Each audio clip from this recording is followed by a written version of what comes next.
پریزاد کے next episode میں آپ دیکھیں گے کہ جب آغا نے اپنی بیوی لیلا صبا کے عاشق کے ساتھ اس کو مروا کر سمندر میں گروا دیا تھا، اس کے بعد سے ہی اس کو اس کی یادیں ستا رہی تھیں اور وہ بہت زیادہ اپنے آپ میں یہ گلٹی فیل کر رہا تھا کہ اس نے اپنی بیوی کو اس طرح مروا کر اس کی بات بھی نہ سنی، لیکن اس وقت بدلے اور انتقام کی آگ اس حد تک اس کے دل میں گھر کر گئی تھی کہ وہ اس کو مار کر ہی اپنی آگ کو ٹھنڈا کر سکتا تھا۔ دوسری طرف لیلا صبا اور اس کے عاشق کی گمشدگی کے بعد تو پولیس اس کے والد کی وجہ سے بہت زیادہ پریشر میں آئی ہوئی تھی اور اس بات کی کوشش کر رہی تھی کہ کسی طرح اس لڑکے کا پتہ لگایا جا سکے، اسی لیے تو نئی انسپیکٹر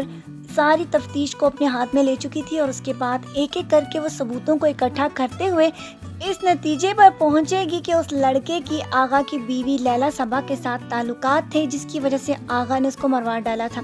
اور اس کے بعد کہانی کھل کر اس کے سامنے آتی چلی جائے گی۔ پہلے تو آغا کا ملازم اس کو بہت زیادہ ڈرائے دھمکائے گا اور یہاں تک کہ رشوت کی بھی پیشکش کرے گا، اور جب وہ اس کی بات سن کر بہت زیادہ غصے میں آ کر اس کو ایک تھپڑ رسید کرے گی تو اس کو یہ بھی بات سنا دے گی کہ اب اس کے مالک کی گرفتاری پکی ہے، کیونکہ پہلے وہ اپنے جرائم پر پردہ ڈالتا چلا آیا تھا، اسی لیے وہ بچ چکا تھا، لیکن اب اس کا ایک ایسی انسپیکٹر کے ساتھ پالا پڑا ہے جس کے ہاتھوں بچنا مشکل ہی نہیں بلکہ ناممکن ہے، اسی لیے وہ آغا کے سارے جرائم کو ثابت کر کے اس کو گرفتار کر کے اپنے ساتھ لے جائے گی، اور پھر اس کے ساتھ ہی اس کی ساری کہانی کا چیپٹر یہیں پہ کلوز ہونے والا ہے، کیونکہ آغا کی سزا کے ساتھ ہی اس کے سارے کیے ہوئے مظالم لوگوں کے اوپر افشاں ہوتے چلے جائیں گے اور لوگوں کو یہ پتہ چل جائے گا کہ آخرکار یہ کس قسم کا گھناؤنا کاروبار کرتا ہے، اور اس کے ساتھ ہی پریزاد کی زندگی کا یہ چیپٹر تو کلوز ہو جائے گا، لیکن آگے جو اس کا نیا چیپٹر کھلے گا وہاں پہ اس کی دولت کمانے کی ساری خواہش